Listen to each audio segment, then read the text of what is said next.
All right, let's talk about one of the most powerful and frankly most useful tools for any options trader, the vertical spread.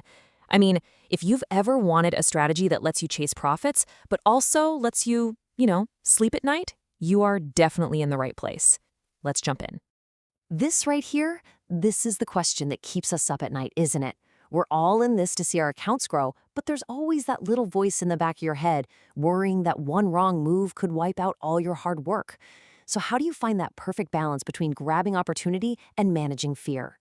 Okay, so here's the deal, laid out plain and simple. Over on the left, you've got your single options. That's the roller coaster. Yeah, the idea of unlimited reward is amazing, but it usually takes more capital, and it can come with, well, unlimited terrifying risk. But on the right, that's our focus today, vertical spreads. The words say it all, right? Lower capital, defined risk, defined reward. It's like we're trading the Wild West for a game with a clear set of rules.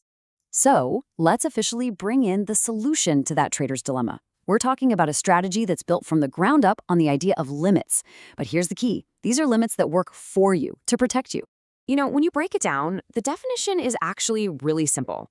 All you're doing is buying one option and selling another at the exact same time. They have to be the same type, so either both calls or both puts, and they have to expire on the very same day. The secret sauce, the thing that makes it all work, is that they have different strike prices. That single difference is the key to this entire strategy. Okay, let's lock this in, because these are the three non-negotiable rules. First, they gotta be the same type. You're playing with either all calls or all puts. Second, same expiration. No exceptions, they have to die on the same day. And third, and this is the big one, different strike prices. This is actually where the name comes from. If you picture an options chain, the strikes are listed up and down, vertically. That's the structure that locks in your risk and reward right from the very beginning. All right, so we get the basic building blocks. Now, for the fun part, how do we actually use them? Because this isn't a one-trick pony. You've got a whole playbook here that lets you make a move no matter which way you think the market's headed. So let's say you're bullish on a stock. You've got two main moves you can make. First up is the bull call spread. Just like it says, you buy a call at a lower price and you sell one at a higher price. Now, because the one you're buying is the more expensive one, this is called a debit spread. It costs you a little bit to get into the trade. Your other option is the bull put spread. Here, you're selling the more expensive put and buying a cheaper one. This move actually puts cash right into your account up front. That's a credit spread. Both of them win if the stock moves up. They just take different paths to get there. And what's so cool about this is that if you're bearish, the playbook just flips perfectly. It's the same logic, just in reverse. With a bear call spread, you're collecting a credit, basically betting the stock will stay below a certain price. Then you have the bear put spread. That's a debit trade, and it's a really efficient way to bet on a stock going down without having to buy a super expensive put option. And just like that, you've got a four-part playbook for pretty much any directional view you have.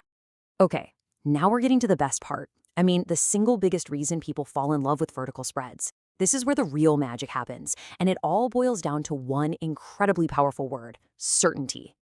Seriously, if you only take one thing away today, let it be this right here. The second you click that buy button, you know, down to the penny, what your absolute max profit can be and what your absolute max loss can be.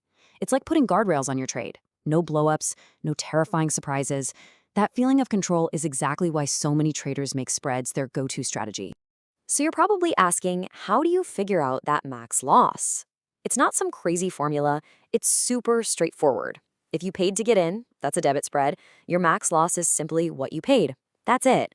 For credit spreads, the ones that pay you, it's just the distance between your strikes minus the cash they already gave you. The point is, the math is simple and it's done before you're in the trade. And guess what? The exact same crystal clear logic applies to your potential profit. For a debit spread, your max profit is the width between the strikes minus whatever you paid to get in. And for a credit spread, it's even easier. Your max profit is the credit you took in at the very beginning. This is the trade-off in its purest form.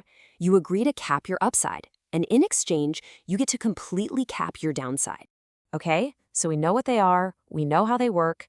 The last piece of this puzzle is the big one. When should you actually use them? Let's put together a quick mental checklist. So when is the right time to pull a vertical spread out of your toolbox? This list pretty much covers it. If defining your risk is your #1 priority, spreads are for you. If you want to be more efficient with your money, because these are way cheaper than buying options outright, spreads are an amazing choice. They're also perfect for when you've got an opinion. You think a stock is going up or down, but you don't want to bet the farm. And lastly, since you're both buying and selling an option at the same time, they can be a fantastic way to control the effects of time decay. And that really brings us back to the ultimate question, the one every single one of us has to answer for ourselves. Using a vertical spread is a strategic choice. You are consciously giving up that lottery ticket dream of unlimited gains. But what you get in return is something a lot of traders would argue is way more valuable: defined risk and the genuine peace of mind that comes with it.